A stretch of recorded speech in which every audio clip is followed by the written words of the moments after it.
think I need another cheeseburger.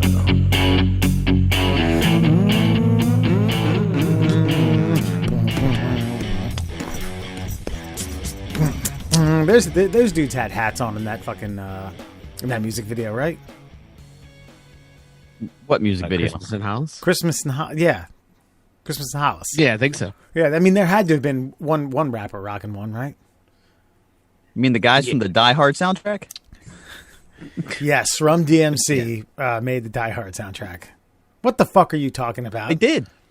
No, they did. They were in the They were in Die Hard when what's the name of the driver? It's Argyle, right? I don't know the name of the driver's character or the person that he is, but I know who you're talking about. Well, he's like John McClane's in the back. He's like, I don't know, why don't you put on some Christmas music? And it's like, yeah, it's Run DMC. Christmas in Hollis. Was that an accurate portrayal? No, zero. Yes. Not even close.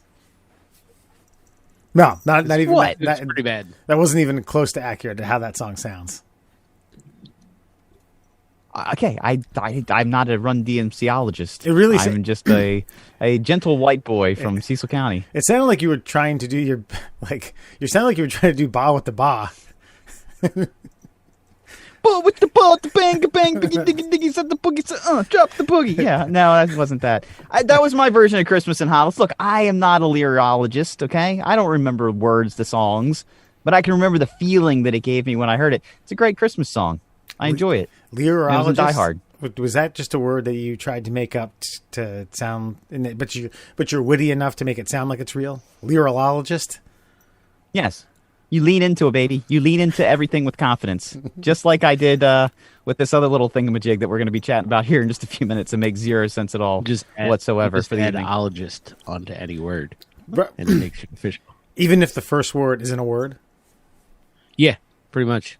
That makes it even sound more official. I know what he was trying to say. He was trying to say like a linguist or someone who was his vocabulary was very vast. No, a lyricologist is somebody who is specifically dealing with language, but in music form, specifically song lyrics. So, lyricologist. Lyricologist. Ooh. Does the C turn into a soft C?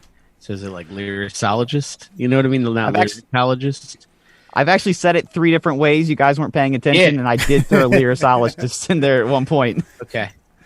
I thought I heard one in there. I wasn't sure. Might be a soft C, but ain't no soft D. You know what I'm saying? Yeah. Oh, man. Word. I'd lob that one up there. That's lyricologist right there. 101, 102, probably. That's lyricology, man. Come on. It's the study of lyricology. Lyricology. Middle class holes, everyone. This is the Christmas Eve edition. We appreciate your attendance. Yeah, I guess if you're listening, you're in attendance or you're live to tape, whatever. A few months back, we appreciate you being an attendologist. Yes, that's definitely the right word. A few months back, Murr made quite the statement. Okay, he portrayed something that happened to Colonel Sanders, one of his heroes, and this is a trip down memory lane. I don't recall how long ago. I'm going to say early September-ish. And he's talking about the Colonel Sanders. I was like, are these all true? Yeah, there's a whole documentary. He even recorded a Christmas album with like Mexican brass music. Awesome. All right, a Tijuana Christmas. Look it up. Feliz Navidad. He just gives monologues, weird rambling monologues that don't connect to anything, and then it's just like out of nowhere. There's just some Mexican guy on a trumpet, and it's just, well, back in my day, we used to get a smoked goose on Christmas. So, yeah. So I still can't quite confirm, but he said, look it up, as in I have all the confidence in the world that I heard this and this exists. And we did try. I'm not saying it doesn't exist, but I gave a once over on the internet and couldn't come across what you were talking about. Yeah, I looked for several weeks, actually. It's probably like once a day for the last 2 weeks, because I do not like to be wrong. Here's what happened, fellas. Now, we have confirmed that there is a Tijuana Picnic, okay, by Colonel Sanders' album. Not saying he recorded it specifically, but that exists. Are we willing to agree to that? That it wasn't a Christmas one, but it's something else? Yes, there's an album called Tijuana Picnic. I think Alan found that one, right? No, I don't recall. Maybe I did, but I don't think so. Tijuana Picnic, eh? Okay, you can. Okay, now you can start confirming my facts. Alan, you'll be my fact checker on this. Look up Colonel Sanders Tijuana Picnic. Now, Sanders. Yep. And this is Mexican brass music. And if you do see, there's an album cover of the Colonel hanging out randomly with some Mexican family, eating fried chicken and listening to Tijuana brass music. Okay, so that exists. Then there are also 3 Colonel Sanders Christmas albums. You've got Christmas Eve with Colonel Sanders. You've got Christmas Day with Colonel Sanders. And then you have another compilation album called Christmas with Colonel Sanders. And now I blended all of those together, which is how I get a Tijuana Christmas. Okay, so okay. I wasn't completely bullshitting. My mind is just a Swiss cheese mess. Where I did get something wrong is I cannot find anywhere the Colonel specifically coming on to tell you olden Christmas tales from his life. About getting a goose? Some campfire or fireplace. Yeah. Okay. I made up some of the finer details, okay? But I did find I don't know what they're called, inside of an old record. It's like the sleeve that comes with the record and has lyrics on it usually. Well, on there is little ditties that Colonel Sanders wrote about each song. For example, leading into the song A Taste of Honey, he writes, and I will do the Colonel voice, I like this number. The title reminds me of a salesman who used to stop in at least once a week at my restaurant in Colton, Kentucky, where I first served my Kentucky Fried Chicken. That man couldn't eat a biscuit without honey. Said the only thing that tastes better than biscuits and honey was my Kentucky Fried Chicken itself. Sounds right. So, okay. I think what has happened is, in my mind, I would read those things as Colonel Sanders, and then I would just simply attach them to something that didn't actually exist in the real world. Okay. It's just my mind and how things are fragmented together. So I apologize. This isn't the catastrophic mashup that you are trying to. I'm not saying portray or that you're trying to take blame for. I understand what you're saying. It's not. It's these rambling monologues. This did exist, so it's not out of the realm of possibility. That's okay. And Christ, when was the last time you listened to it? I don't think I've ever actually listened. I just think I've always been entertained by the sheer fact that it exists. Okay. All of it got put together. I actually watched Recipe for Seduction because I'm a fucking journalist with integrity. And goddamn if they didn't do fucking Colonel Sanders justice. I mean, simply put, casting Mario Lopez as Colonel Sanders was already like we got you, bro. But yeah, God, his fake, his like Halloween gray hairspray, like the shit your mom got when you were a kid and just like sprayed it on in there before you went as like some zombie or some shit. Fucking, that's what they hooked him up with. Like, makeup took Mario Lopez like 30 seconds a day. They fucking pasted on a mustache and a solid soul patch, like right here, and then just sprayed his natural hair fucking frosted gray and sent him on his way. It's a phenomenal film. If you've got 15 minutes to check it out, you should. Well, it'll really take your holiday season up a notch. We don't have to do a full-blown review because I haven't seen it. We did watch the trailer or teaser because we were potentially going to talk about this I don't know, a week or two ago. Anyway, so go ahead and give us like a synopsis, maybe a grade or a rating, an Allen rating, a movieologist rating from a movieologist. It's definitely gotta be a 4 juicy chicken thighs out of 5. If I was to give it a rating, that's my standard scale. I don't know what you guys rate movies on, but I rate them on Kentucky Fried Chicken thighs. So 4 out of 5. It's just it's literally 15 minutes long. So it opens on like a fancy dinner with many people, a diverse crowd at a fancy dinner table. All I'll have you know, eating Kentucky Fried Chicken. There are some loose greens on plates, but I think that's just more for decoration. It's really all about the thighs. So some jackwagon with like a sweater under his blazer proposes to some pretty young lady. It drops you right into the action, just so you know. So opening scene, dinner, he proposes. She can't handle it and she runs away. Turns out he's, you know, like an heir to some kind of empire. So her mother wants her to marry this guy because I guess their fortune is going down the tube since daddy left them debt, is what I understand. But she refuses to marry this guy because she's got the hots for Harlan Sanders, the new chef at the estate, who's just whipping up chicken left and right. Obviously, things come to a head. She still falls in love for Harlan, and that's about it. She does it. There's not a whole lot to it. It's a terrible 15-minute Lifetime film, and that's it.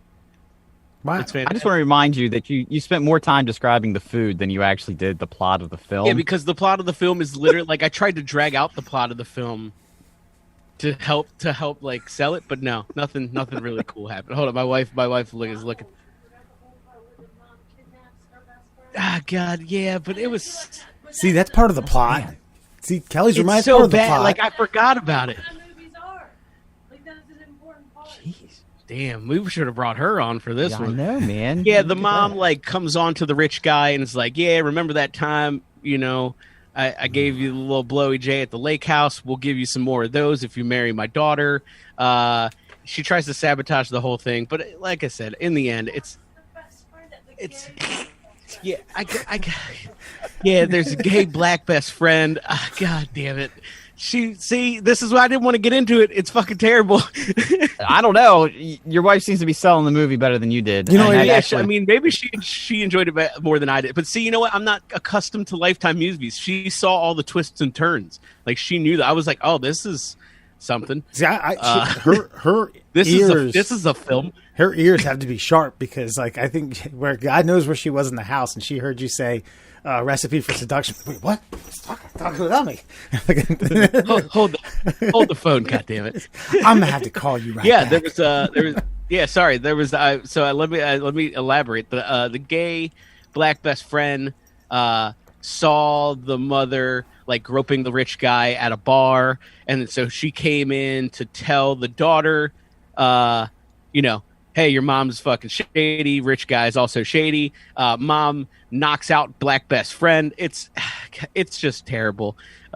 Again, Lifetime film, 4 juicy thighs out of 5. Just give it 15 minutes. You've got nothing to do for the next like 3 days. Can we dial it back about a minute to a minute and a half where you said blowy J? I'd like to dive into that piece of the plot just a little bit more. Yeah.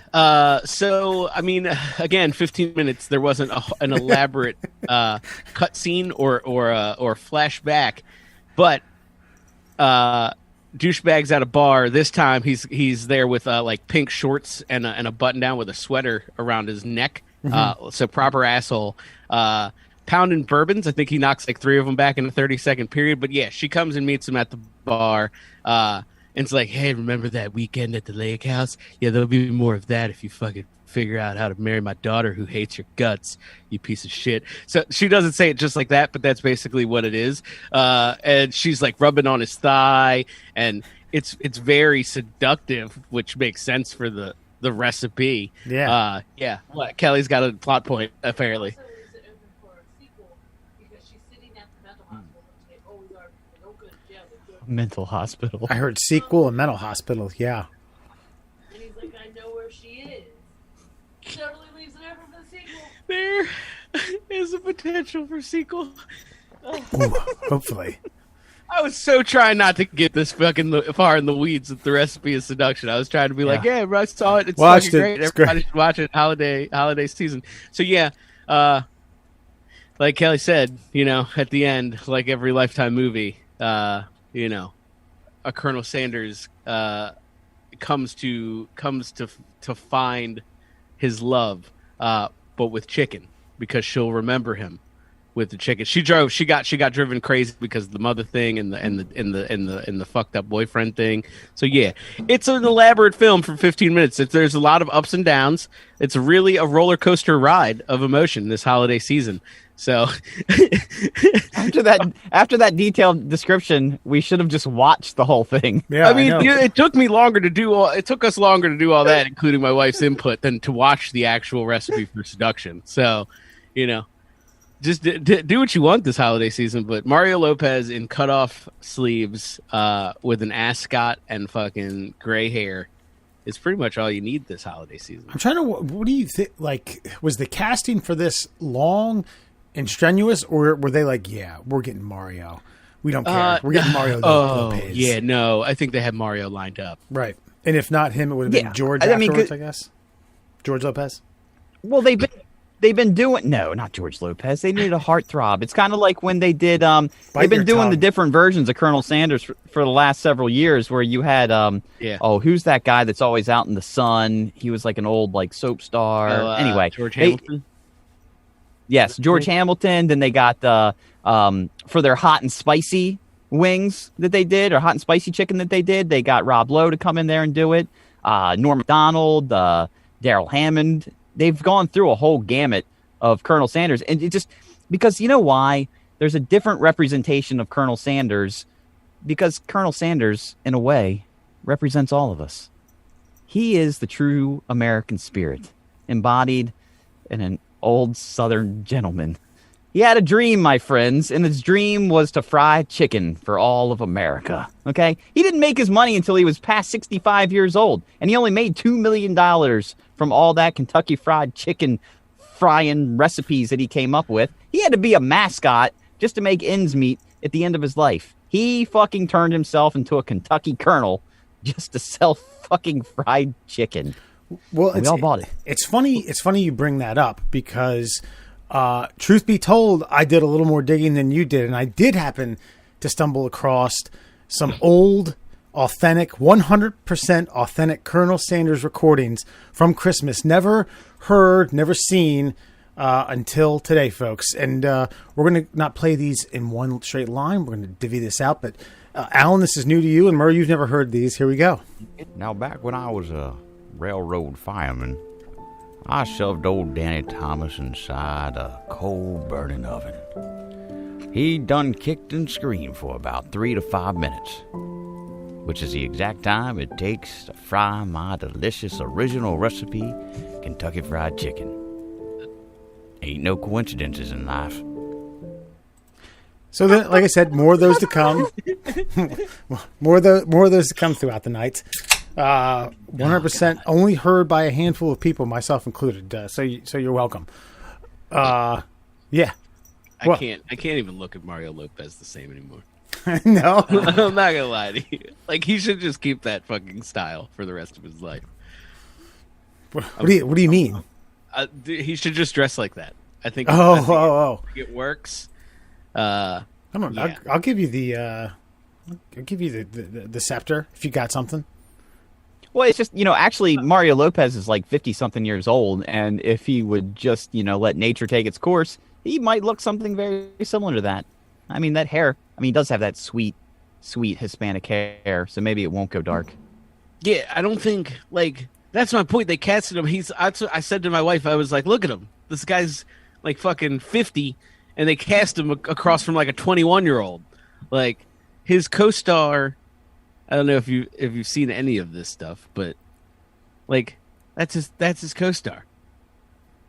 Wow. And she's vivacious and fucking way younger than Mario Lopez. But look at him; he looks like he's made out of cocoa butter. So, what are you gonna do? Looks delicious. Man. I really, and I'm Look at this douche. look at this fucking douche. Yeah, that's who she doesn't want to marry. Is that the guy who got the old country gravest surprise at the lake house? Yeah. Yes. Yeah. Exactly. But yeah, that's the guy. That's the guy that Mario Lopez is trying to stop from marrying or stop her from marrying because clearly the chef is better than the millionaire heir. Yeah, I do like what they're doing with Colonel Sanders. I'm glad they cast Mario Lopez in that, and I am being half serious when you take an icon like the Colonel Sanders iconography, not Harlan Sanders, but Colonel Sanders. And when we're dealing with all the woke culture stuff that we're dealing with, I feel like Colonel Sanders is somebody that you can just magically attach any American to. Like if they got oh my God, now this. Like if they got Dave Chappelle to be Colonel Sanders for an ad campaign, it would still just work because it's the spirit of Colonel Sanders that we should all be looking to harness. Never give up on dream. If you go back and look at all the jobs that Colonel Sanders had, that is true. He was a railroad fireman. What else? He was a gas station attendant. He actually started frying chicken at the gas station. He shot a man for fucking with his sign. Shot him with a shotgun, too, which is amazing. The guy's life did not take off until he was, 2/3 the way through it. And that just shows you that the American dream can thrive if you keep it alive. Up with hope, down with dope. And I think these recordings were from when he was about 2/3 in the way into his fame, and to be continued. Around the holidays, I always made time to talk with my brother. He was a no-good bastard with horrible taste. That's why I stole his wife, and to this day, his kids call him Uncle Jerry.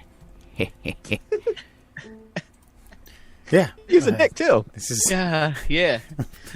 He just gets all sauced up and starts telling stories.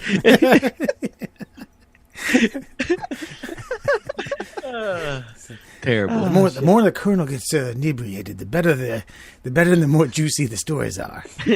Right? That's actually very true, Wes. Shit. Did you guys hear fucking... I didn't read the article. Did you see that dumbass Dwayne...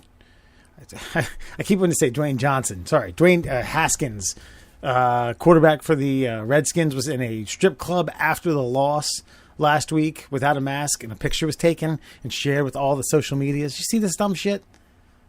Yeah, I saw it. I mean, what did they think was going to happen? I mean, it just puts Alex Smith right back. I mean, is Alex Smith okay to play? He might be. Because weren't they kind of sharing? Smith got hurt, but my point is, is this story any less newsworthy if he's masked up at the strip club? Because I think it is. It is less newsworthy, or it's still newsworthy? Somewhat newsworthy, but not nearly the hubbub that you're getting now because he didn't have a mask on. He was getting bumping and grinding. And I think it's because, also, let me interject, I think the Washington football team is like one of the few teams that has had not a single positive case. So, if he's out there... COVID. Yeah. I'm sure. I mean, lots of things come through from the strip club, but he no COVID. So if he's out there gallivanting, with some working ladies, some gals trying to get through college, and then he gets the COVID and brings it back, is Alex Smith's leg is definitely a pre-existing condition for fucking COVID. Did you see that thing? So I think it's just irresponsible. Come on, my dude. You're supposed to be a very important person to this awful fucking franchise. Come on. Now, is this a franchised? Maybe it is. Maybe it isn't. Is this a sanctioned strip club, or was this just some after party that he was at? Because is this an approved strip Well, club? I'm going to also tell you that any private strip club that an NFL or NFL quarterback goes to is better than any sanctioned strip club that we've ever been to. So let's just keep that in mind. That's fair, and that's a fair point. And in all seriousness, like we have friends whose businesses are dying because they're forcing them to shut their restaurant or bar down at 10 o'clock. And here's this guy out. Is the strip club an essential business? Do they? I mean, is this place allowed to be open? And so he's there, okay, and of course he's making it rain. He's making single moms be able to send their kids to daycare when things are closed during the day since schools aren't open right now. But this goes back also to the Tom Cruise rant.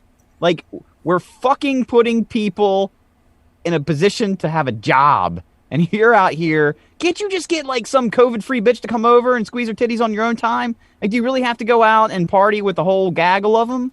Or have the whole gaggle come over. Have little COVID swabs. I don't know. I'd like to have some more detailed information about the shenanigans that these women were into. I mean, if he COVID tested all the chicks, I got no qualms with a man squeezing on some titty. I have a problem with him partying after a loss. I'm actually more upset about that. You should be home groveling and studying your playbook. If you win, it's a little more acceptable, I think. I can tell you here. So first of all, Alan, go ahead right after this. He was fined $40,000. I'll get to the bottom of whether or not this was sanctioned. Sanctioned. I like how we're debating the validity of the strip club. No, I mean, yeah, he's Murr's right. He's just, I don't know. I feel like there's a better way. Like, you can't get the hose over the house. Like, you got to go to the, come on. Like, it just seems like a man in his position should be able to have ladies dance for him in his living room. You know what I mean? Why risk it?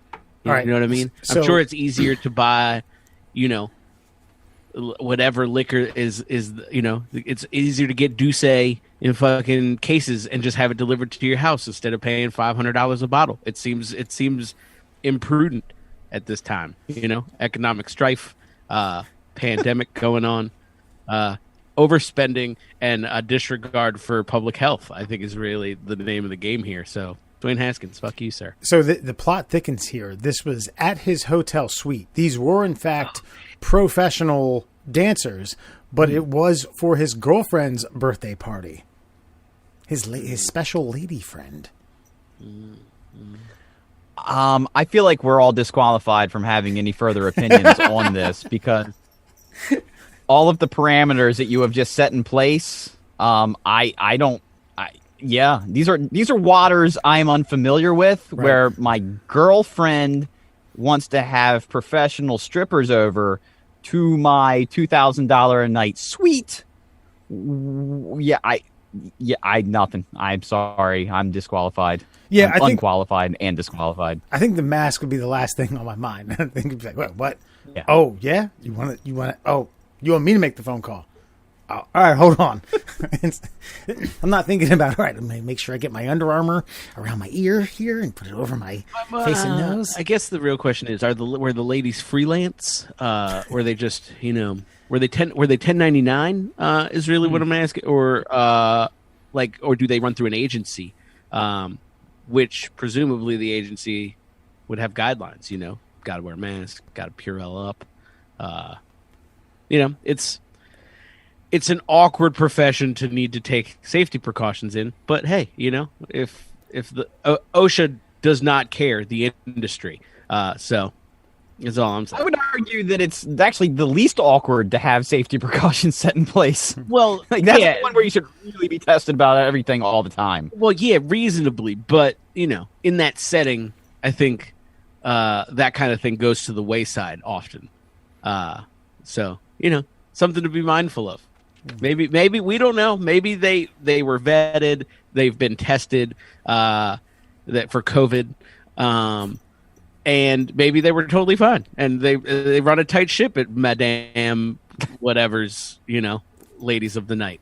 I feel like we're somehow arguing to have prostitution legal just so we can. I want my bitches tested. I want my hoes COVID clean, baby. Like that shit regulated. Like you said, I don't think we're in the tax bracket. We're not the upper class holes. So we don't really know what's happening. We don't really know what we would do in situations like these because We don't get ourselves in them. Yeah, So. I've been to a bachelor party where a single stripper came to the hotel room, and I didn't see any photos of the ladies, and all there was a photo of him without a mask and some chick's back. I think I'm not exactly even sure about that. I'm just going to go out on a hunch that the woman that visited our bachelor party isn't of the same standard of what Dwayne Haskins had at is that. So yeah, again, we can't necessarily. This is apples to pears, literally, quite literally. This might be apples to like discarded apple cores. I believe is the comparison. Yeah, that's right. That's right. Before we get too much further away, folks, might I indulge you in another reading from the Colonel? These are great. Ho, ho, ho. That's what St. Nick used to say. I always wondered why I said those words. Actually, come to think of it, I never really gave a damn. Now, we never really did care much for the Jews or that Chanukah. But as long as they bought our delicious 11 herbs and spices Kentucky Fried Chicken, well, we put up with them. Jesus, man. Oh, I mean, The Colonel, capitalism drives city. the Colonel had descended into a dark place, I think. But hey, Well, I think he's from a bygone era. The chicken's kosher, so we're cool with it. You mean because he's not so he's not a linguiologist, linguineologist instead He's not a Jonica linguineologist? instead said He was a Hanukkah wrong? chickenologist, okay? Yes, the study of linguine. That's right. Moderately sized, long pasta. So yeah, because he misspelled or didn't misspell, he missaid Hanukkah. Is that what you're saying? Is that what you're hitting at? Dude, did you see that Smokey Robinson actually got raked over the coals for that? For There's saying- like this app. Yeah, he said Chinooka. Because there's this Cameo app, and like celebrities can go on there and they can put up a price. You can get them to say pretty much whatever you want for a price. And I think you got to pay Smokey Robinson and just for the youngins out there, Tears of the Clown, Motown, Smokey Robinson, and somebody paid like $800 to have Smokey Robinson like wish one of their friends a happy Hanukkah, and Smokey Robinson gets on there, is like, "Oh, this is going out to Michael. Just wanted to wish you a happy Chanukah, whatever that is. But have a good one, and this is from your buddy Danny." And so all of a sudden it makes its way onto Twitter like things do, and people are ripping Smokey Robinson a new asshole. And we're talking about a guy who was from a rough childhood, a black man, Christian, grows up in an urban environment. He probably never knew a white Jew until he was in Motown and signing contracts. Yeah, So he doesn't know what that is. that was him misreading something. That wasn't from a bad place or a bad heart, anti-Semitic or anything other than he just didn't enunciate it properly. Hell, Christ, I once read a menu at Pub Dog, this little pizza joint right around the corner, and told the bartender that I'd like there's a pizza, a personal pan pizza, and I said it's the Baja Chihuahua. It's the Baja Chihuahua. I'm a fucking idiot. All right, these people. Don't rake Smokey over the coals because he said Chinooka. All right. Words is hard. Yeah, I once said I was. And Hanukkah. I was awaiting tables, and a special was I read it as pork metal loins. It was medallions. Fucking come on. Awesome.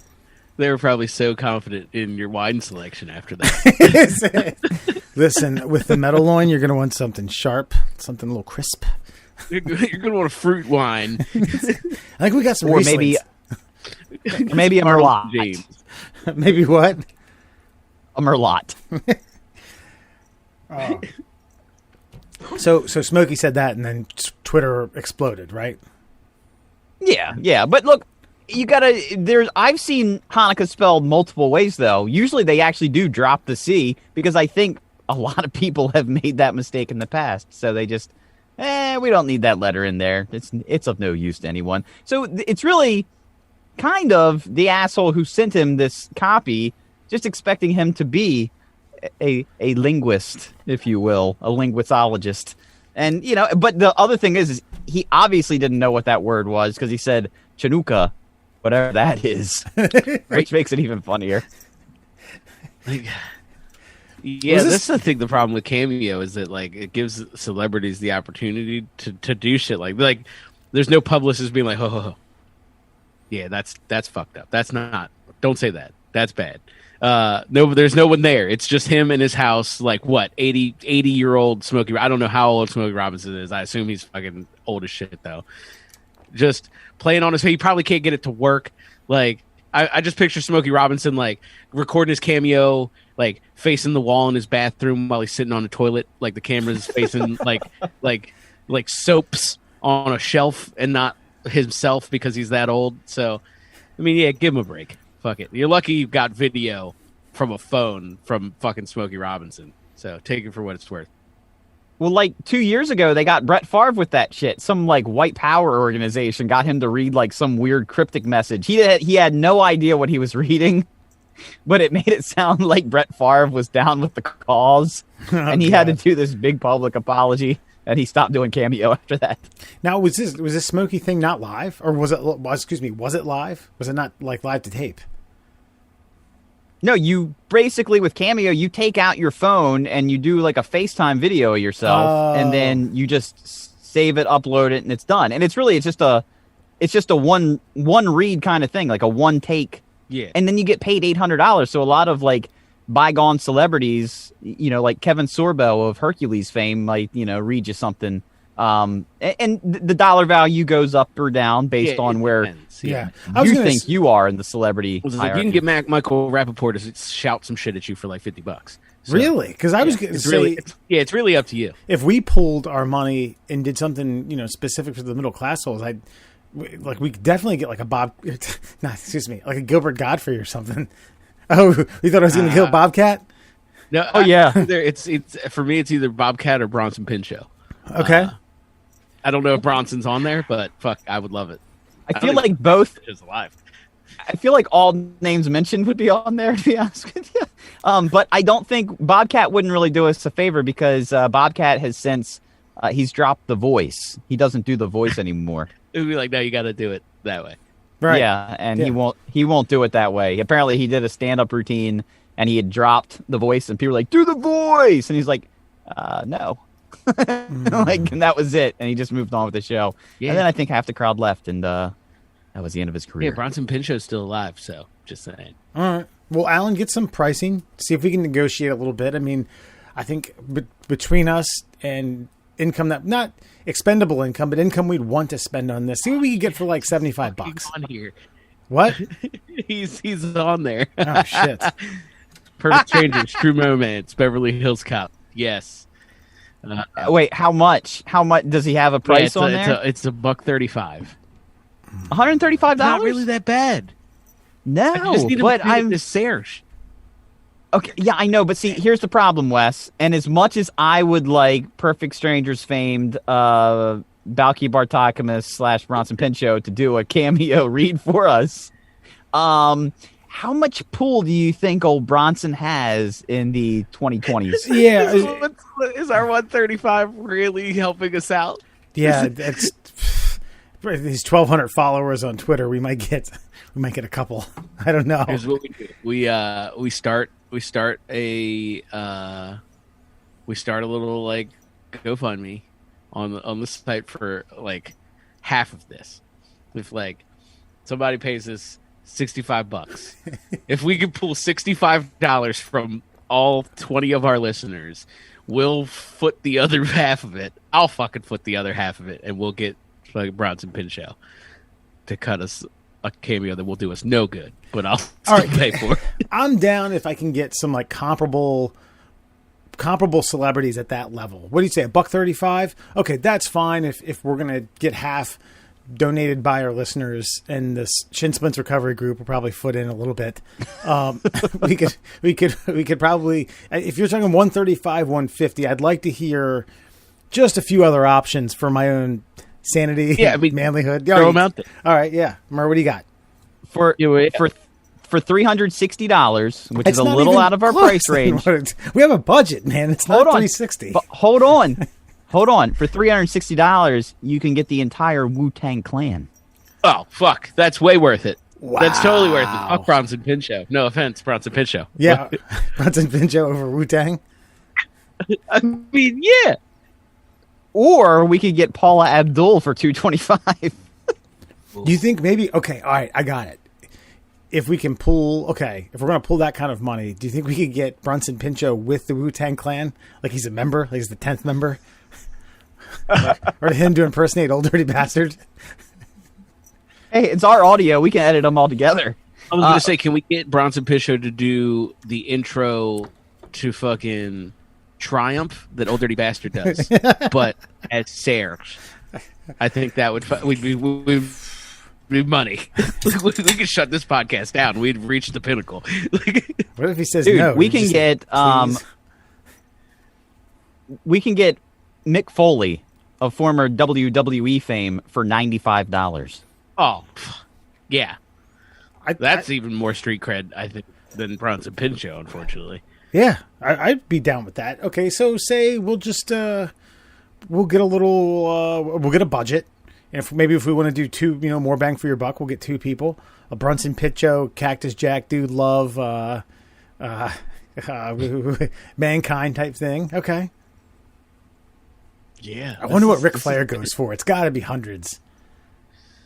Oh yeah, no, we can get Floyd Mayweather to do it for $1,000. Yeah, that's a little steep. Yeah, that's out of my budget. Ernie Hudson, the Forgotten Ghostbuster, $135. That's fucking solid.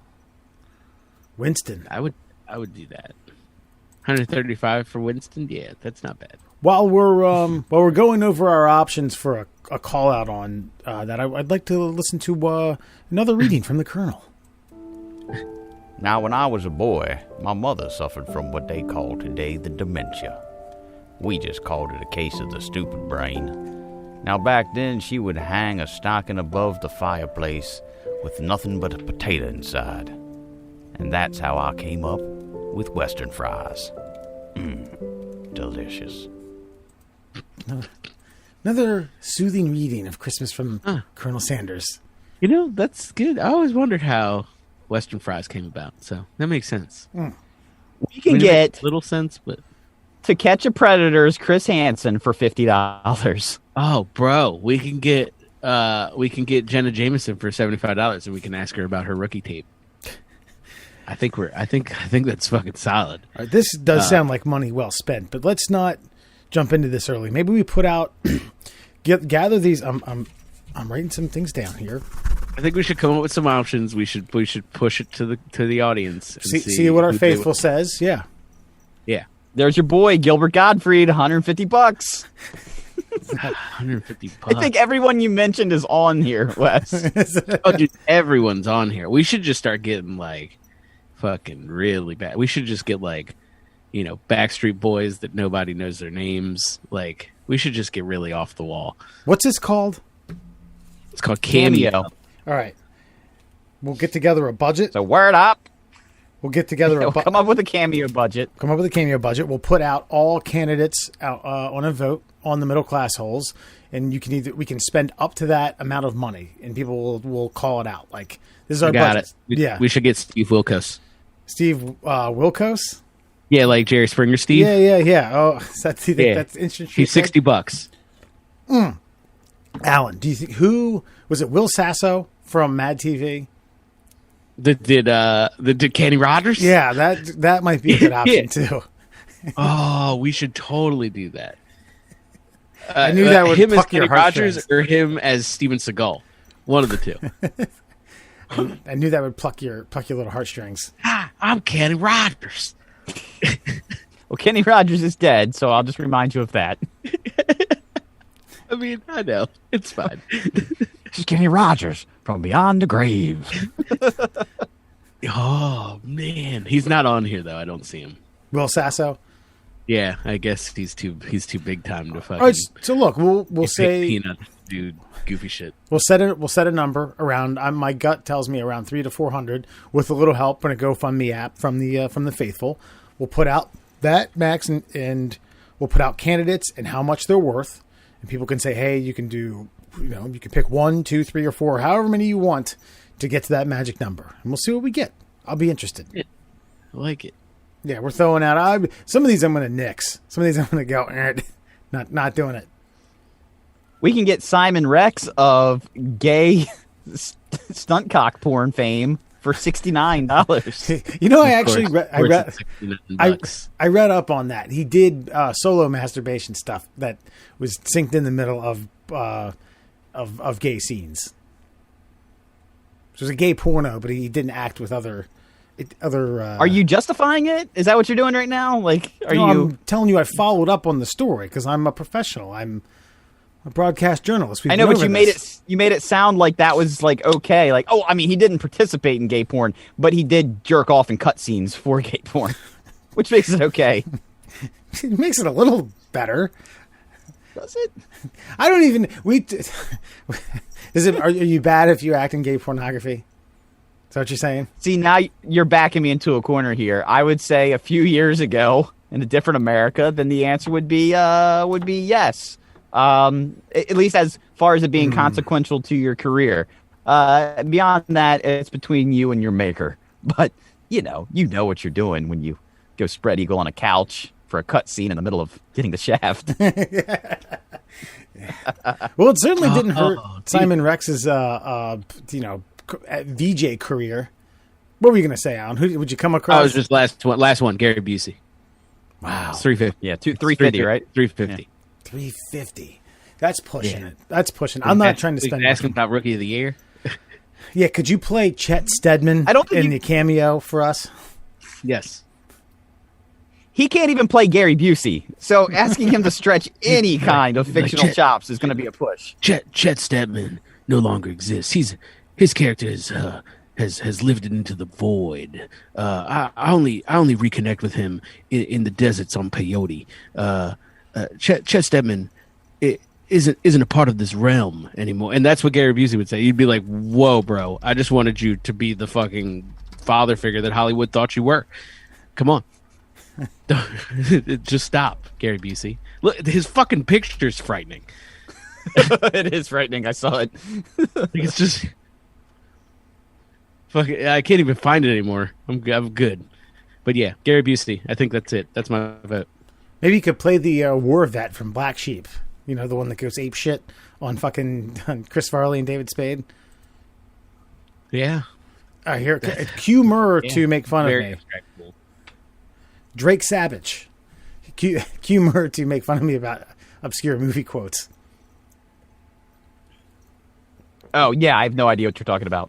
I just was gonna let it go. He's rambling again. While we're rambling, we'll go to another reading from the Colonel.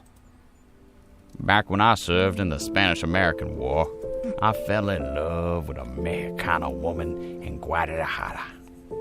She was greasy, juicy, spicy, and tender. Just like the Colonel's original 11 herbs and spices Kentucky Fried Chicken.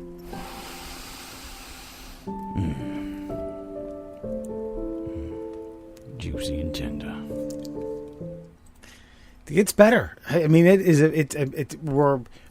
like a time vault that I found. I mean, it is beautiful. What was he attaching these to? That's my question. What do you mean? What do you mean? Part of the album? What do you mean? What was he attaching these to? Were these just like for posterity sake, or was he just like, were they attached to something? Were those from the album, the Christmas album? These, these were from a couple years of Christmas albums that I picked kind of a best of and edited them. Yeah, you bet. Okay, all right. 100%. This is authentic, man. Why are you questioning it? It's just, No, I'm not. I just want to know where they are, so if people wanted to, pick up the albums at their local thrift store, These then, are actually just journal entries. That's what I was getting to. Like, are these like audio journals that the Colonel kept? As random thoughts as his life had progressed and moved on from the KFC. It may have been like a memoir from a better time, trying to think back on his glory days, his wonder years, and write it down, read it, reflect. It's kind of the like Colonel's. It's his mantra. Like if it was like all bound together and published, it would be. Fuck, nah, I'm not gonna. I had a good name for it, and then I was like, nah, it's whack. We're gonna cut that. Coats cut that in post. Somethinologist. No. It was gonna be something about like musings of a spicy May, or something along those lines. But I lost it. It's not bad. Yeah. I would like to hear. God, if there was a book of Colonel Sanders' tales from the Spanish-American War. I would love to hear. I would read that book. I'm not much of a reader, but that's one that I would turn cover to cover. I discovered adobo, and I finally knew what seasoned chicken tastes like. met a nice Spanish woman from Guadalajara. It was like before the Mexican American War, we used to marinate our chicken in water. I think the Colonel was on his fourth beer when he got to that one. thought he was Lieutenant Colonel. You guys, okay? Christmas Story on Christmas. Do you make a point to watch it at least in part? Yeah. Yes. Okay. Yeah, I think I'm not allowed to watch it this year because my kid gets freaked out by the scene with the pole and the frozen pole and the tongue, and he's. Now, it is a scary movie from a kid's perspective. I can remember the first time seeing it, being a little frightened by it, and I think that, sure, the Santa Claus in the mall, like, I think it's more of an adult movie that just has lasted as long as it have, and it's such a fabric of the American culture now that no matter if it's a good movie or not, it has to be played no matter what. Yeah, the bully, Scott Kiss or something. I can't remember his Scott Farkus. Scott Farkus. That's right. Okay, so a interesting article came out this week where they were talking. Not they, but was it Peter Billingsley?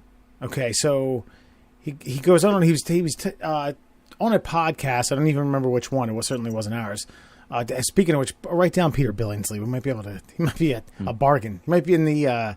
Getting the Shaft bin of Cameo. Oh no, he is. He's still raking in. What do you call that? Residuals. Where you get money. He's still raking in residuals from 24 hours of that fucker being played on Christmas Eve, and he was a producer for the original Iron Man. Wow. So he has got buku bucks now. In fact, he was in Iron Man. He's the scientist when they're like, Tony Stark made this thing in a cave, and he's wearing a bald wig, and he looks at him and he goes, well, quite frankly, sir, I'm not Tony Stark. And that's Peter Billingsley. Ah, shit. So, okay, so he's doing all right with money, so we're not going to get him on Cameo. Fair enough. So he goes on to tell the story about how during the scene where he is fantasizing about having the BB gun, and he's fending off would-be Black Bart and his gang. He's helping out his family. He's protecting them. He's the savior. He's got the Red Ryder BB gun, blah, blah, blah, blah, blah. So he was supposed to have tobacco. And he was supposed to look like he had tobacco. Well, at least later on they gave him something else. But one of the producers, one of the hands said, oh, yeah, there's some fucking tobacco, and jammed it in his mouth. He barfed, puked, threw up, had to sit in the cast living room or the couch in the living room for like 45 minutes while I got all sick. What an idiot. What an idiot. Casting couch. What's that? The casting couch. So I made him sit in the casting couch in the back all sick. Takes all kinds. Yeah, and I was actually, this is, for whatever reason, as soon as I saw this, I had to go to CVS or Walgreens for something, and I'm like at the register, and I see a big old pouch of Red Man whole leaf chewing tobacco right behind there. And I'm just thinking, does anybody still, at what point does that stuff finally phase out? Because there's probably still some like 80-year-old man that goes in there once a week and like, I'll have I need a plug of that red man behind you there. But yeah, I can imagine back when this movie was made that some asshole grip on a movie set gave a fucking 10-year-old a giant lip. And the guy, and from what I remember of him talking about it, like the guy even showed him how to like pack it and then jammed it in his lip for him. Yeah. Like, Don't swallow, spit.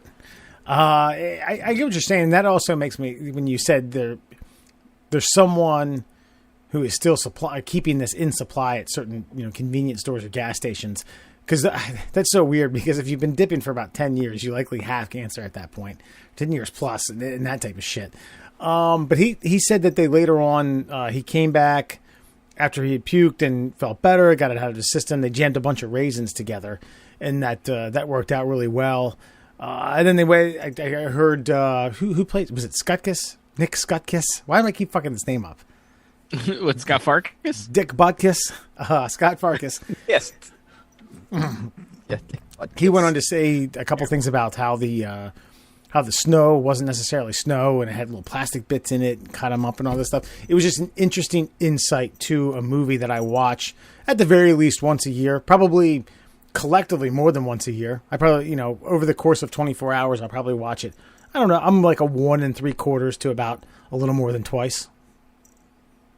Yeah, I say I usually catch it about twice because I catch it about halfway through and I'm like, shit, I can't even remember how this movie starts. And then I'll watch it from start to finish and then I'll start it one more time. So it's almost like I watch the last half, the full movie, and then the first half, and then I'm bored and I finally move on with life. Because you got to get to the point where, yeah, he beats up Farkas and then you can move on with life. You got to see him kick the bully's ass, and that's about the exact halfway point of the movie. Right. Well, the ending, I think, is very overlooked, very overrated, with the mom and dad enjoying some wine.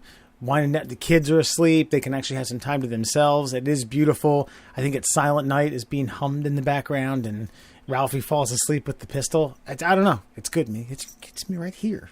It's an American tale, man. I mean, and it took a long time for them to finally admit what years that was. So it's set in it's supposed to be 40s. The 1950s. 50s? Okay. And yeah, because it's post World War II, and then America's finally coming back, but it's not quite there yet. It's an innocent time, but it's so innocent that you're willing to give your kid a gun for Christmas.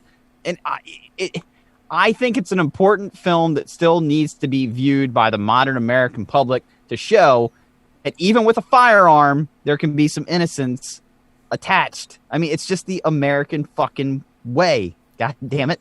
But the one part of the story that really hit me is apparently they've gone on and they've made a live action play out of this thing.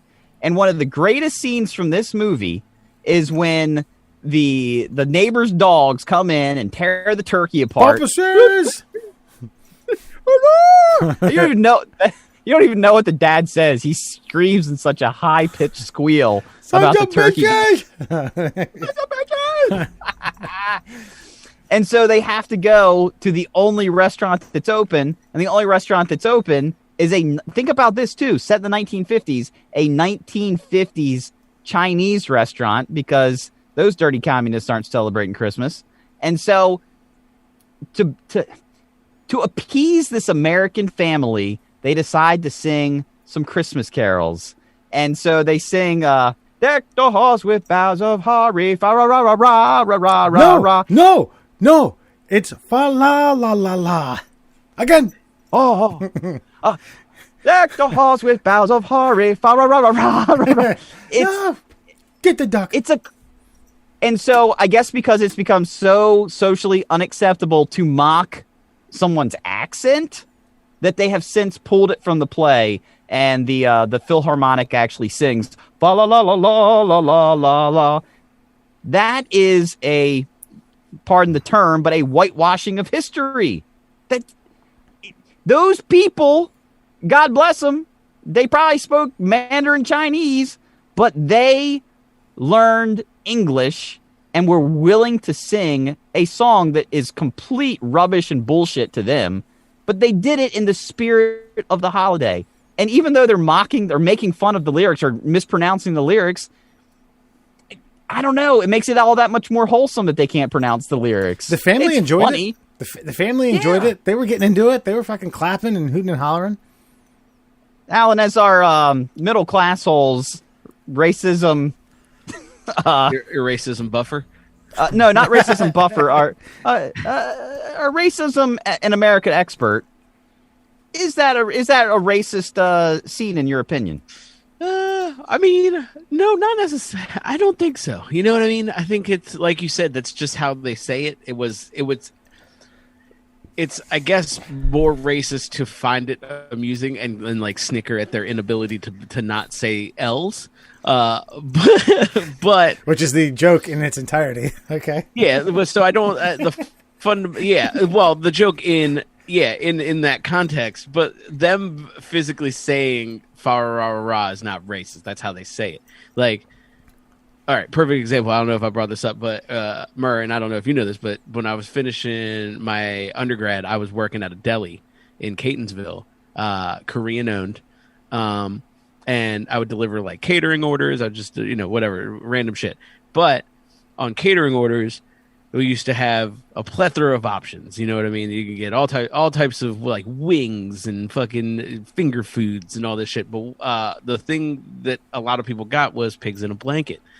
And so everything was done by hand, like ticket wise. So I picked up a thing and I was like, all right, 2 6-foot subs, got all these pounds of macaroni salad, potato salad, and 2 trays of pig blankets.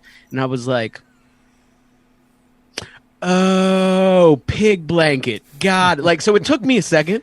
And yes, I took a picture of it and sent it to my coworker, who is also my best friend, and we giggled about it. And do I feel wrong about it? Kinda. But at the same time, it was funny and it was innocent. They weren't like being malicious. They weren't like these are called pig blankets now, you American fuck. That's just how they said it. And I was like, that makes sense. I get it. That's how I heard her say it. Like when I read it, I heard her say it in my head. I heard my boss say, oh yeah, pig blankets. Got it. Yep. So it's just, Well, that brings up an interesting point. Like, do they? Okay, with the L, like they wrote it that way.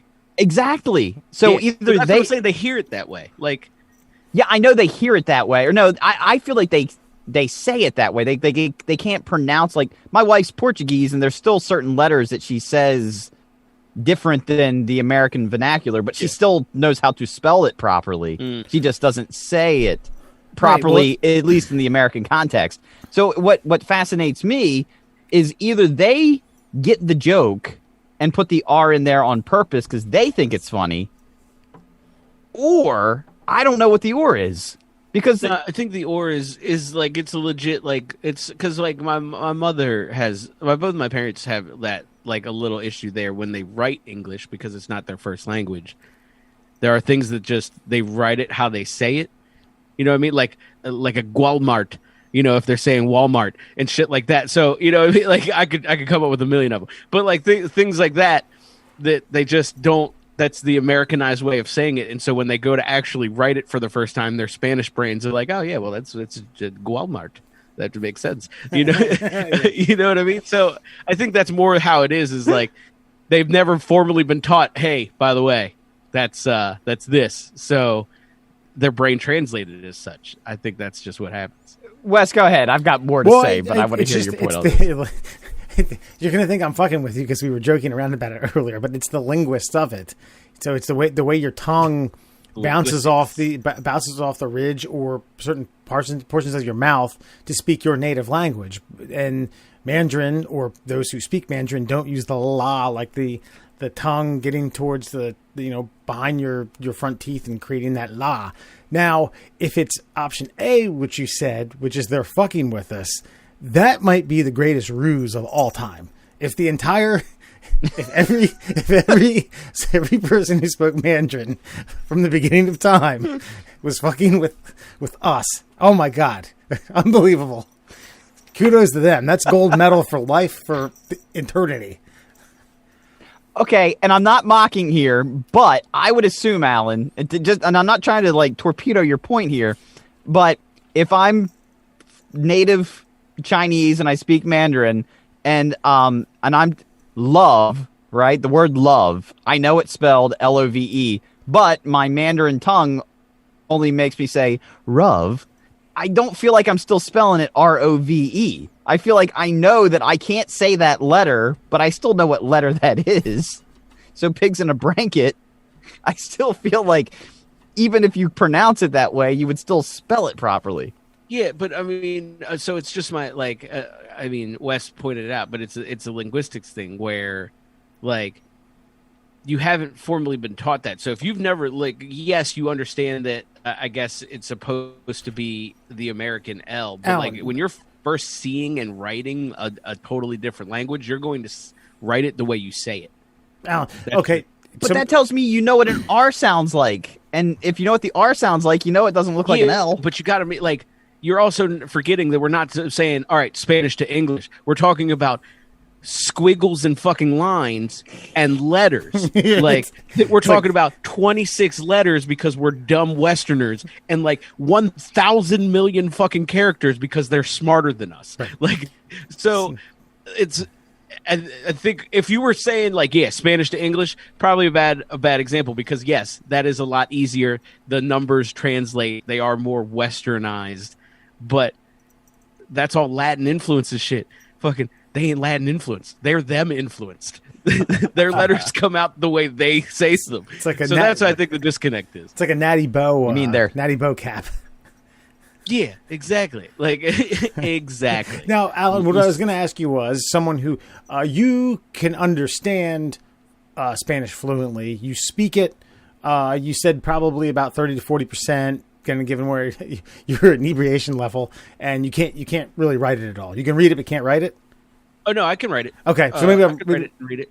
Maybe I'm wrong on that. All right, maybe it's just the speaking. No, I can write it and read it. So, like, I learned it by ear. Like, so I understand everything. So if I'm just like standing in a room and people are speaking, like, I understand everything that they're saying. Okay.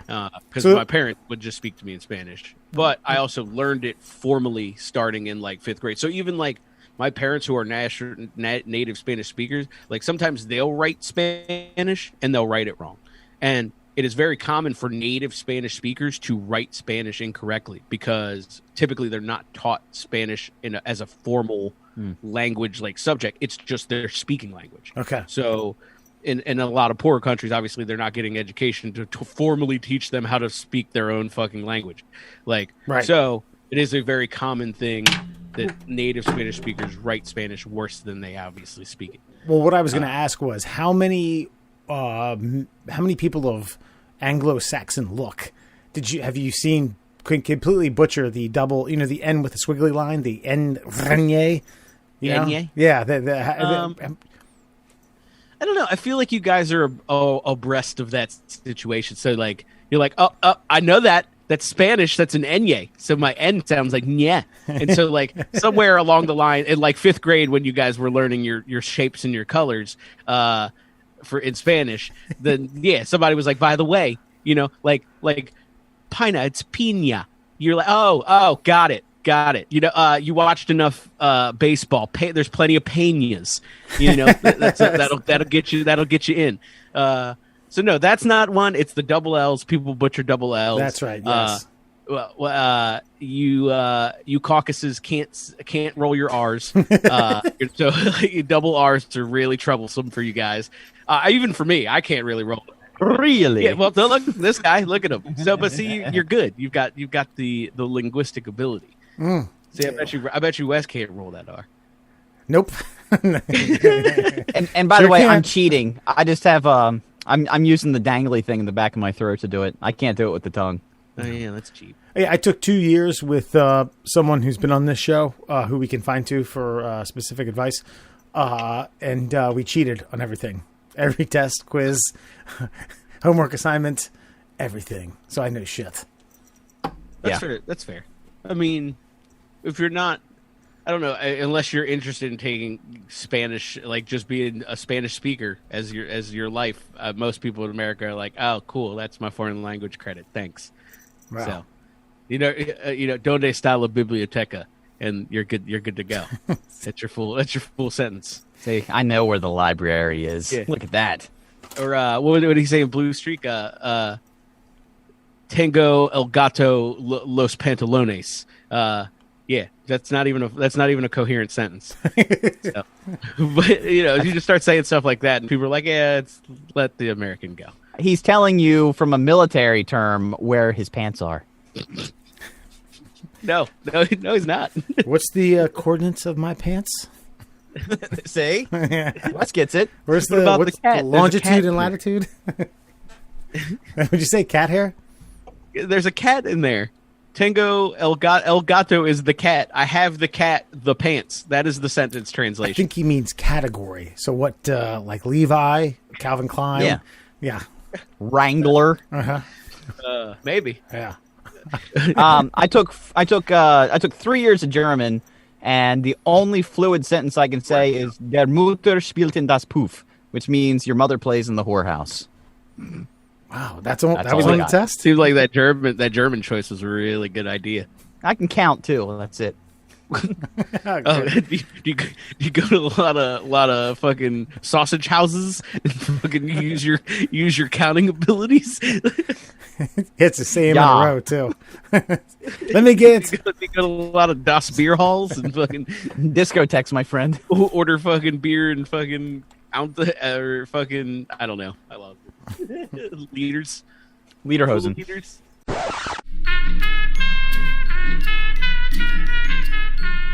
Like a warm, creamy chutney. Get ready for another spoonful of the middle class holes.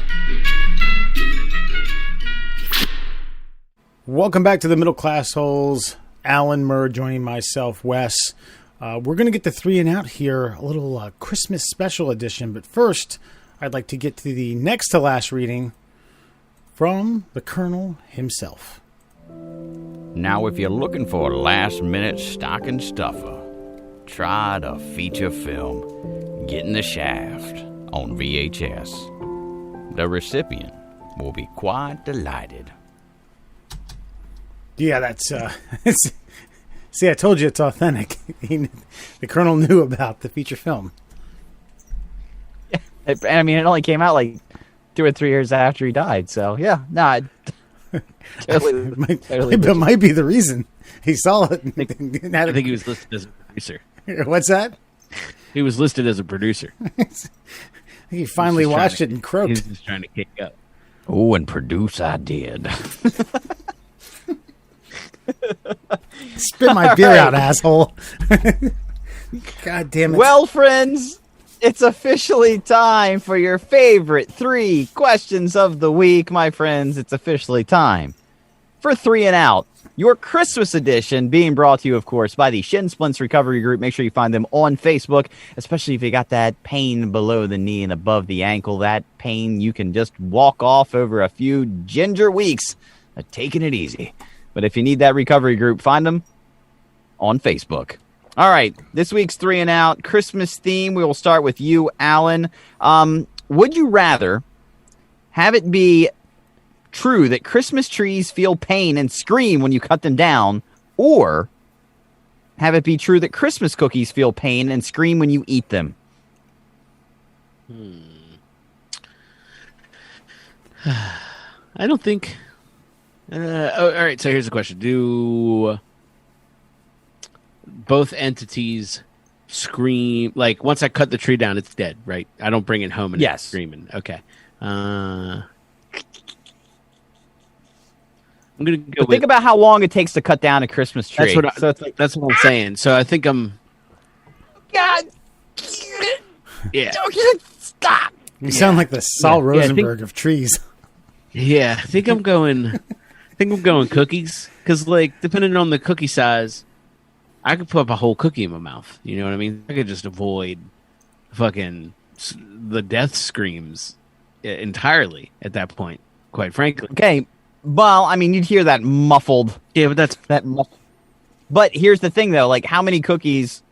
Okay, let's say through a holiday season, how many cookies do you think you eat? oh man. Yeah. Christ, I Yeah. had 6 earlier So- and 1 between the break. Yeah. Nice. Yeah, I've had about 3 today No, myself. these weren't. Just think about the. Hold on, these were just circular. Did they have to be the actual kind of like people shaped? Like, you know? No. Oh, That's fair. That's kind of. I don't how think I alive envision is people shaped. it. It's just. Here's another question: do they know that they're like? Are they sentient in the cookie tin, preparing for death? Like, are they screaming in the cookie tin, like knowing that their impending doom is me eating them? Or I think I pick it up. Is it like the tiny alien thing, the aliens in fucking Toy Story? Are they like, yeah, choose me, and then I fucking eat it, and then it's like, oh, don't choose me, but they don't realize that until I bite them. Like, I think that's a perfect example. Like, yeah, I mean, they're sentient-ish, but I mean, that obviously they're not.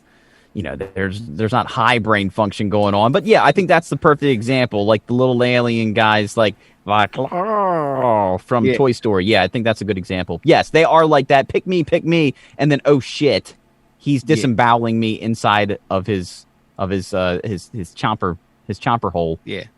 Okay. Yeah, I'm still gonna go cookies because, like you said, glad that didn't change anything for you. No, it didn't change anything. I just wanted to make sure I knew the lay of the land because, like I said, I think it's just quick and painless. They seem excited about it. So, like, every time I open the cookie tin, they're like, hey, you know what I mean? Whereas I feel like, if we're offering the same sentience to the trees, like when I go cut down Phil, like he's the first tree, you know what I mean? Then, like, Bob and Jeff and Frank and Jesse around him are going to be like, oh, holy shit, did you see that? And it took like hours. They fucking tortured him. So they let his kid go for a half hour. They let his 7-year-old Kyle who fucking. They let the kid do it for 20 minutes.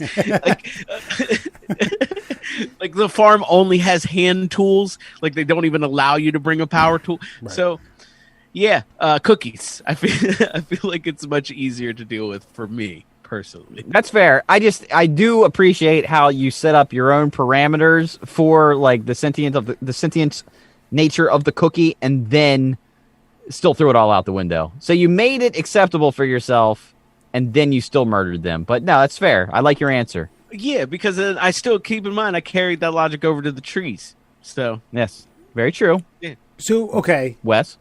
My only question, because Alan and a lot of questions that I was going to ask were asked by Alan and answered. So the only thing that's really hanging on this is the cookie dead upon it being bitten in half and then chomped into hundreds of other bits and then ingested, or is there a brief period of ingestion? Hitting stomach acids that you're still cognizant of, like sometimes snakes eat things and then they're still alive as they're getting digested. Is there any of that going on? I would say think of like Quint from Jaws. Like he was like kind of bitten in half, and then he was kind of thrashed around, and then he was dragged underwater.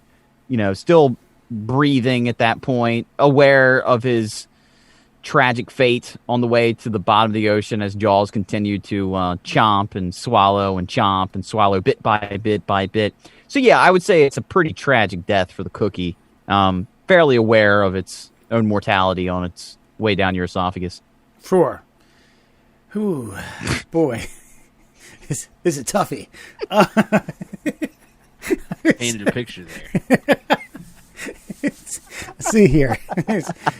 My father used to tell me he would say, imagine yourself in a bucket full of shit up to your neck, and I throw a bucket full of snot at you. Do you duck, or do you take the snot in the face? That's kind of what I feel like I've been asked here. My point was like I don't want to be worked through someone's or anything's small intestine for that matter, and then plunge into. I don't know if you've ever seen what's the hell is that Dennis Quaid movie, Inner Earth or Inner.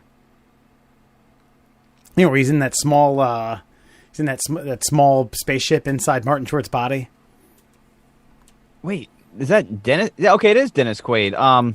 Oh man, you're killing me with this because I remember that was one of my favorite movies as a kid. Inner Space, but you watch some of that stuff fall into the bat of stomach acids. Now, how medically correct that movie is to be determined, but I don't want that. And damn it. I guess there might be some honor in knowing that I'll stand tall in someone's living room for a month to 3 months, depending upon how obnoxious the family is. And be their pride and joy once. So I'll go with the Christmas tree. Yeah, I'm glad Alan brought up a lot of those questions because I think I was internally struggling with a few of them myself. Yeah, I mean, the cookies are kind of dumb. And so, yeah, they're going to meet a tragic fate. The tree, see, here's the problem I have with the tree. Much like you guys were talking about with, like, the entire family standing around watching you murder their friend and loved one, and then you wrap it up in some sort of mesh and throw it on top of your car like you're some sort of 1960s gangster living out in Las Vegas, and then you drag the dead body into your house, and then you prop them up in the corner and then decorate them like a sociopath for your entire family to enjoy for a month. I mean, that's sadistic, man. I mean, at least with the cookies, you're getting some sort of enjoyment, a pleasurable experience. You're getting, it might be bad nourishment, but it's nourishment nonetheless. The cookies are providing you with this internal joy. You get to taste them. Cookies are fucking delicious, which is why we stuff them in our gullet. Now, there's like a genocide going on with a tin of cookies, especially around the holidays. Like, you're passing them around to your family and your friends. You're stuffing them in your face yourself. I would almost feel like with assholes like ourselves that it would become a whimsical experience to hear who can get the cookie that screams the loudest for its life and misery to end in the quickest fashion. And do any different types do different types of cookies react differently? You think? Like, sure. Like, would an oatmeal raisin, like maybe like a vegan be like, this is what I'm for, man. You know, I'm for sustenance, man. This is this sucks. You know what I mean? Or like a macadamia nut. You know, does it hurt more because I have to use, you know, like worse biting power, or like just little things? I just thought it would scream in like a Hispanic accent or something. Well, I'm pretty sure that's wine, but yeah, you know, whatever. We're all dark tan. I get it. Macadamia nuts were like south of the border. No, I don't think so. I'm pretty sure that's a Hawaii thing. No, okay. All right. Well, I will stop. But yes, I will say there would be an ethnic tone to your cookie screams.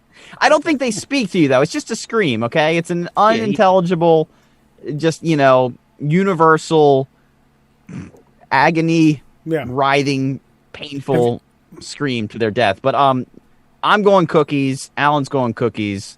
And Wes is the sicko with the dead body just in the corner that he's strung up with lights and ornaments. Karen, I got the most expensive one in the store. That's it. Right there. Good fellas. All right. Question number 2 in your 3 and Out Christmas edition. Wes, we'll start with you. Would you rather never receive another gift from anyone ever again, or be forced to give everyone in your family a sex toy as a gift? Ew. Is this never receive a gift on any holiday or just Christmas? You know, I could give some on my birthday. Not many. Not at my age. Okay. Yeah, but we'll put some parameters on this. We'll say it's just Christmas, but I would say Christmas is the big bounty because not everybody gets a birthday present, but generally speaking, everybody gets you some sort of trinket at Christmas time. Right. So the parameters would be this, like, for one Christmas and one Christmas only, you got to give everybody a sex toy. Or if you don't do that, then you never get a Christmas gift ever again. Okay. Yeah. I think I could do the sex toy. I think I have a relationship with my family enough that I could pawn that off as a joke. So long as it's not some like synthetic asshole with Benoit beads jammed into it tenfold or something, and then they had to pull them out with their mouth and fucking they scream while they're doing it because they have feelings too. Just as long as it's not that, I think we're okay. You really enhanced this, you know. I didn't put any of those parameters on there, but I would like to see that happen. Could you do that for your brother this holiday season? Say, you got one on Amazon? Expedite the shipping, I guess. Yeah, they definitely. Yeah, I do feel like knowing your family, Wes, that yes, I feel like you are in a unique position to where you could pull this off and it would be hilarious and it would be an often told holiday story henceforth. Yeah, more. So, assuming I don't have to give them to anybody under the age of 18, 17, yeah? Yeah, but even if you did, I think if you picked the right toy, like they may not even know. Like if you gave them like that little vibrating bullet thing, like you could just be like, "Oh, it's a back massager." You didn't have to tell them what it is. It has 3 speeds. Nope, it's got to be. I feel like that's. I didn't make this question up, but I feel like it's got to be something that you cannot hide. That you can't be like, "Oh, it's a space pen." No, it's not. It's a fucking. Well, I don't think you have to explicitly tell them what it is. It's like, it's a black okay, hole. Like what if you? But you should be able to pull it out, and like people would just be like, "Oh, I know what that's for." You just hold it like that. Everything you give to someone is held like that. There's Just, more beer on my fucking shirt in this episode than any other fucking episode we've ever done. God damn it. or like, yeah, it doesn't have to be. I guess it's got to be sex oriented too, right? So like you get Dewey a pocket pussy, or like, or a Jenna Jameson like rump. You know what I mean? Oh. Like like one of those latex just butts, Yeah. and it's just like go to town, my guy. Well, and for the kids, you could get Alan's wife to fashion you some Santa Peni. Yeah. That scream when you eat them. Actually, they go, ugh, ugh. Go watch the teeth. So, Alan, I guess the question that really just comes down to, is your family the type that you could pull this off? And even if they're not, would you do it just so you could continue to receive for the rest of your days? So I think that's where I'm at. Is no, like my parents. It's just my mom. My mom would be fucking outraged, and that's okay. I don't know if you know. Well, Cursing at you in this. Spanish.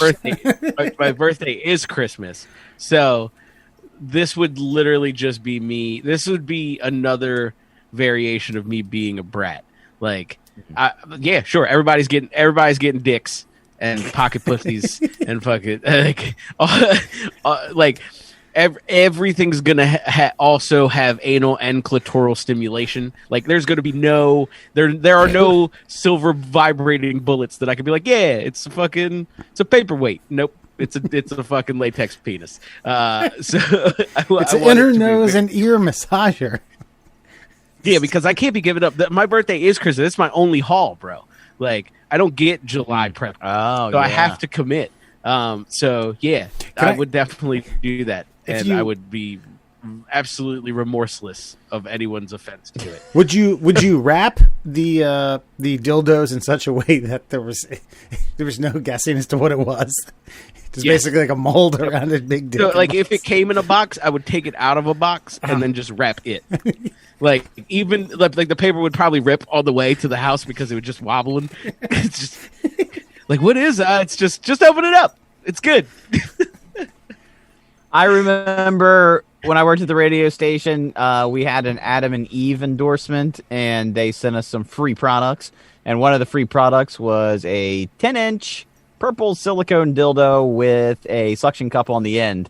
And it just stayed in a drawer for a long, long time. And then somebody accidentally broke the doorknob off the door to get inside. And this was one of those doors that it pushed open, so from the inside to the outside. So there was no way to open the door without a doorknob unless you had some like eagle claw fingernails to like grip a little edge. So I got so frustrated knocking on the door and nobody answering it. I grabbed the giant purple dildo. I spit on the suction cup right on the door, and that fucker was a handle for like 3 days until our new owner came to town. And then it got a little dicey. I had no idea who put that dildo on the door after that. But for 3 days, I took full credit for that fucker. But to answer my own question, now see, here's the problem with my family. They don't drink. They don't cuss. And I would have to suffer the slings and arrows of full embarrassment. So I would definitely give them all sex toys, but I would definitely play it off like, somebody messed up the order. I'd have to leave them all like, oh, it all came late. It all came today. And I'd leave them all in the Amazon boxes and just let them like, I'm sorry. It just came today. I didn't have time to wrap anything. And then I would just have to pretend I was as shocked as they are upon the big reveal on what was in the box. That's the only way I could do this. But I'm not going to look, I got at least another like 35 Christmases in me. I can't go 34 years without presents. Yeah, man. Shit, no. Even if it's just one a year. People like gifts. I don't care who you are. If you grew up in this country, you like getting a little something. And I'm not saying I need the world. At my age, actually, I think the fewer the better. But you want something. You want a little gift, a little something from the heart, from the loins, from the wiener. I don't care. For the wiener. In this case, it might be both. From the wiener for the wiener. That's 2024. Christ, I should run. All right, and finally, your last question in tonight's 3 and Out, and of course, this question is up on our official Facebook page. If you haven't visited it yet, just go to Facebook, type in The Middle Classholes. Please please follow us. We're trying to grow this. It's a bad time to say grow this bad boy, but that is what we're trying to do. Okay, now this one's a little outside the box. And I want you guys to I just want to really dive deep into this. So, Wes, we'll start with you on this one. It is holiday season, Christmas movies galore. The director of Die Hard just recently came out and officially did say that when he made this movie, he did determine that it was a Christmas movie in his mind as he was making it. So, which is a better role reversal? Clark Griswold of A Christmas Vacation, trapped inside Nakatomi Plaza, or John McClane of Die Hard tries to have the perfect Griswold family Christmas. Which movie are you watching? I think I would watch them both, but you're asking which would I prefer, which is my, which would be better, right? Yeah, which is your 1 and which is your 1A? Gotcha. So I thought about this more than I should have today. Because that's what you do to me with these fucking 3 and Out sneak peeks.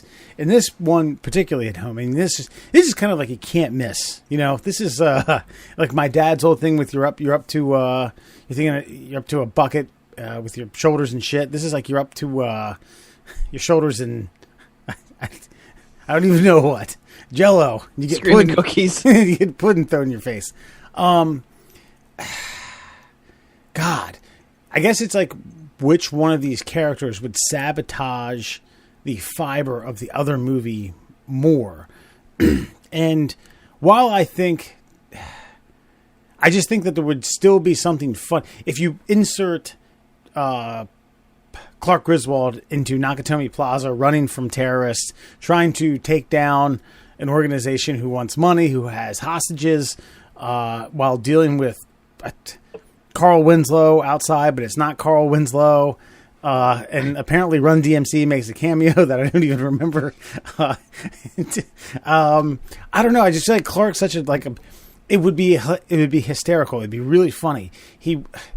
But he's such a bumbling fool that it would make for like too much goof and gaff. Because I really don't like it sometimes when comedies get into these situations where you can automatically see what's coming. The situation is just kind of, you've seen it a million times. I feel like you'd get that with Clark in Nakatomi Plaza. John McClane at that house, I feel like you might see a little more Beverly D'Angelo rump, if you know what I mean. Yeah, spicy, juicy. Juicy and spicy. But I also like he's got the one-liners. He's got the he's got the comedic timing. He understands life, and he would be a little more calm around that. Now the wild card would be Cousin Eddie. And his boss, I guess, if he just wouldn't like cold cock one of those clowns, whereas Clark would do it. But I'm going to go with McClane in Christmas Story. I'd like to see a a hard-nosed Detroit cop in the suburb of Chicago with his family and his in-laws. Alan? You know, I mean, I was kind of leaning towards Wes. Pretty much covered it all for me. Sorry, man. No, and that's fine. I mean, it happens. This is the nature of the beast. But yeah, I mean, I was initially with him until like the picture hadn't popped into my head until he started describing like the true switch of roles, and all I could see was Clark in like his cardigan crawling through vents, and I was like, yeah, I'm here for it. That's me. That's the number one comedy of the Christmas season. So although I do believe that there would be some comedic value to the other crossover in, you know, the Die Hard character in the comedic Clark or Griswold household, I do see the comedic value in that. I think that fucking Die Hard like ceases to even be argued about as a Christmas movie if you put Clark Griswold in the tan cardigan in a fucking hat in a fucking vent. Right, you know, searching, bantering back and forth with Alan Rickman. Exactly. So I really think that's gold. Like, both movies classics, both movies great. Had you made the other versions of these, they would be better. Is all I'm saying. So I don't know how we figured it out, but Hollywood, you're welcome.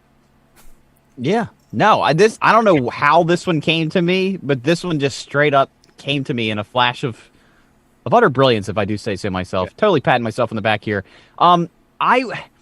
Originally I was on your side, Wes, with the John McClane Christmas Vacation, but then I thought, like, as witty as John McClane can be, he does have a serious edge to him, and I feel like there'd be a lot more blood, and it would almost cease to be a Christmas movie at that point, because John McClane ain't gonna put up with the bullshit of the lights not coming on after he just spent hours hanging thousands upon thousands of like white fucking non-LED Christmas lights all over his house. He wouldn't deal with Julia Louis-Dreyfus talking shit to him from across the way. I was gonna say, he definitely kills Elaine and that whack-ass boyfriend. Like, yeah.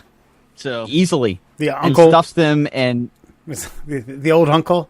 What's the matter with you? That's where I start to like question myself, because I feel like the scenes with the uncle would be greatly enhanced, and I also feel like the scenes with the sarcasm between the dialogue and Cousin Eddie would be greatly enhanced, and it would almost be kind of like how you thought it might be too cheesy having Clark Griswold in Nakatomi Plaza. Like, okay, now put John McClane on the sled going down the hill. Now that becomes too cheesy, because John McClane would be like, trying to envision Bruce Willis as John McClane on that sled would be too much.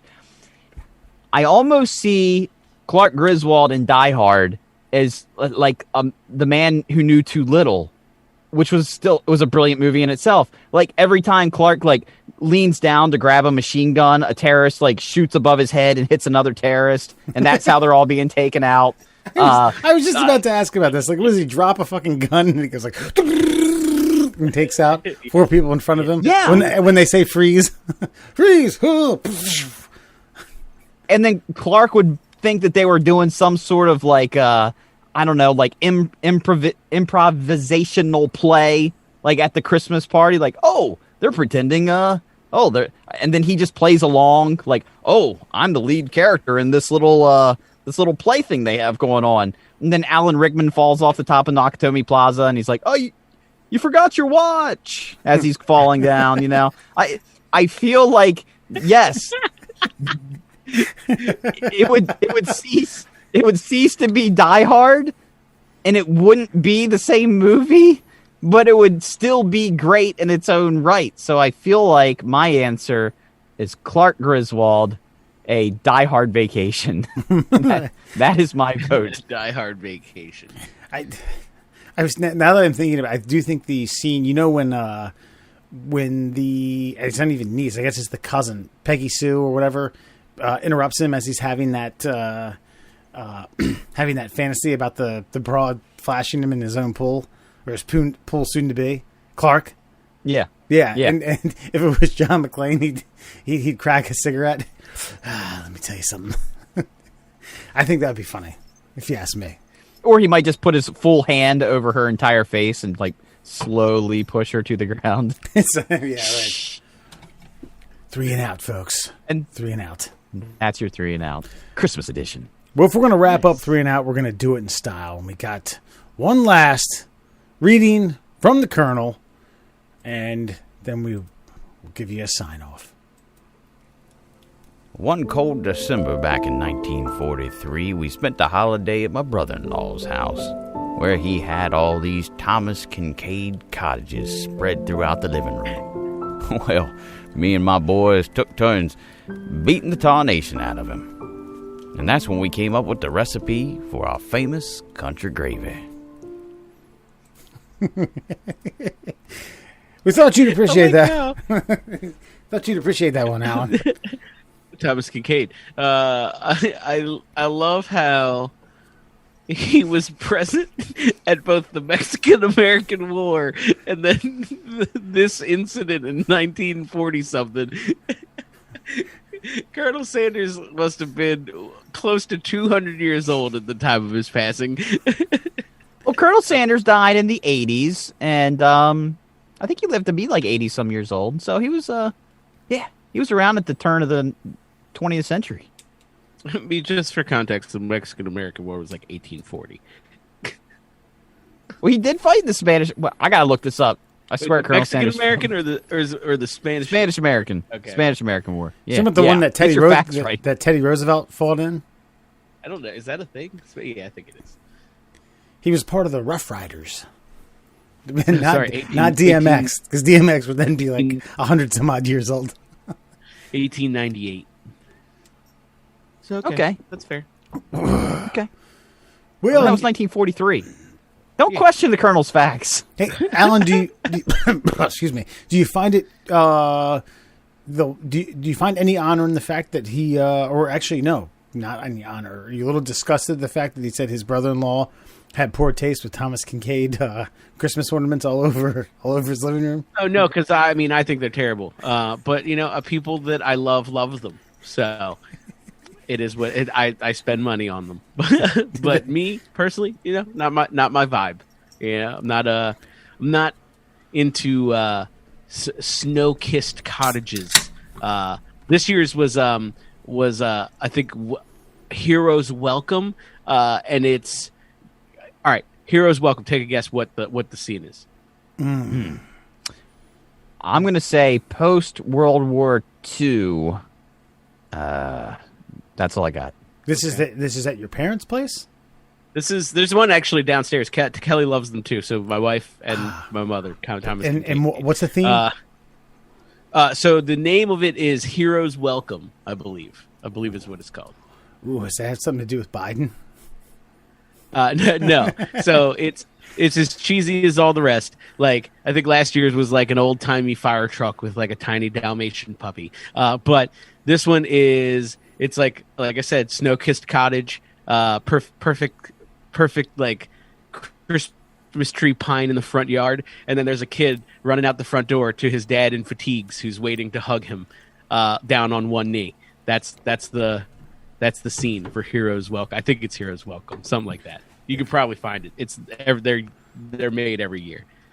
If that doesn't hit the Christmas spirit, I don't know what the hell does. That's the reason to say cockles of your heart, I think. Murray, you looking it up? You trying to find I'm this, looking Murray? it up right now. Yeah, I can't find a good screen shareable version though. It's very. But yes, Alan's he's painted a fairly decent picture. I got you. Here you go.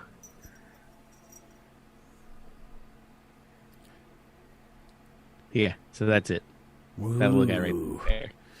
Yeah, small ass house for them though. Wow. And does the fucking snowman live with them? Yeah, I think this is more representative of what the military's wages will get you present day versus post World War II. Like if this was post World War II, this is like a 6-bedroom. That's true.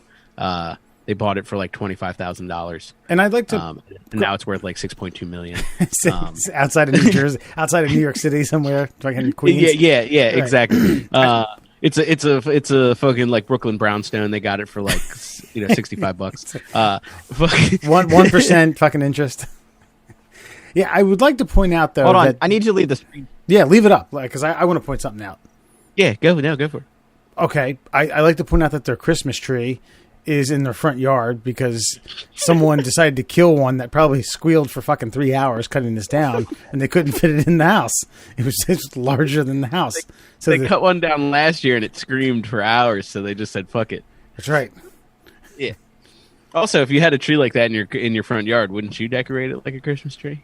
No, because I have several trees like that, and there's no way I'm risking death to put a Christmas star on top.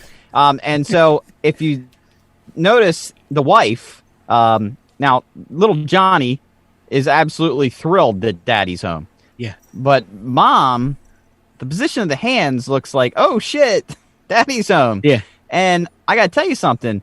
I just don't feel like the missus was crawling up on that roof to put the Christmas star up, which for those who can't see, they're listening just via podcast here. The Christmas star is probably just about as high as the tip top of the chimney. And that means that there's probably another man in the missus' life that came out to decorate the house and hang the Christmas lights all upon the roof and put that star on top of that, what looks to be a 25 to 30 foot pine tree in the front yard. Just seems like there's another man lurking around, and All right. old G.I. Joe came home. Yeah, well, I was gonna say the kid doesn't look too old, so I'm agree with you here. Her shoulder kind of shrug looks suspect. I'm gonna assume that these, they're high school sweethearts. He knocked her up before they graduated. So right now they're only like 24, 25, and they're realizing that both of them made grave mistakes in their youth. Jeffrey here was off at war, but his buddy Tommy from high school took care of Sharon, no problem. I think like if you try, honestly, I'm going to go downstairs and look at it because I think if you turn it around, there's a shirtless man exiting the back door. He's like throwing on a coat. What I was going to say keep you is posted. I find it amusing that you guys would automatically conclude that because there's a star up there that there's no neighborhood help or no one that would be willing to do that unless they're getting laid. So it's like, nah, listen, to get a star on top of that tree, I'm gonna need something else. And I possibly played a contractor. Yeah, that's fine. But I'm going to say, regardless of what the strains of this relationship is that we see here between these two people, my man's here presumably just got back from some fucking hardened time in Middle Europe, okay? And whether or not they're going to grind this relationship out and whether or not divorce was seen as a bad thing at this point in time in history, I think up in that upstairs bedroom, you're going to see a face pressed up against it with condensation being sprayed out of the mouth and a man silhouette behind it going, "Hurr! Where are the cookies?" And that silhouette will be of one Colonel Hans Sanders. It came with. This is Simon Rex. He's in the corner. It came with a card that said that Sharon immediately went inside and took a shower before Jeff was allowed to touch her again. Is that right? That was the backstory that Thomas Kincaid sent with it. So take that for what it's worth. Billy, go outside. Build a snowman. There's already a snowman. Build another one. Why are you yelling already? How the hell can you stop participating, Sharon? All right. Oh, sorry, I got. That's okay. Well, folks, where can we find us? I think we can get 2 in a row. We can find us on social media platform. No, you can find us on Instagram and Twitter at MDL Classholes, and we are the Middle Classholes on Facebook, Spotify, Apple Podcasts, Google Podcasts. I think that's it. I think that's all our platforms. Pretty sure. What? He did great. Oh, I don't know. You're the proper. Damn it! These fucking Energizer batteries fuck with me all night. He did do great. You did well, Alan. Thanks, man. And this is what I was going to say. I Alan is a Christmas baby, Christmas child, and it wasn't on Christmas, but was it the day after, or maybe 2 days after, where a bunch of us came down to Baltimore to celebrate your 21st? Yeah, I think it was either. I think it was like a day after. I think it was like the 26th. Yeah, I think it might have been. Okay. So my 21st. Is that what you're saying? Yeah, we met at Noble's and busted around. Yeah. Okay. Yeah, I vaguely remember that, but yes, that was my 21st. So you're going to remember this at Noble's. Yeah. So I drive down to the city, meet up with some people, we get all tuned up, drive back to Dundalk, all right, to stay at the people's house, the people that we're crashing with, and one of the people that's in my car gets caught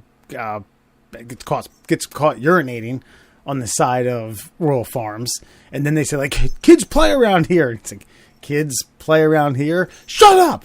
And they said then they put the flashers on him while they were writing him a I don't know what type of citations. It was some sort of civil thing. And I said, if the cops look at me, I'm going. I'm leaving.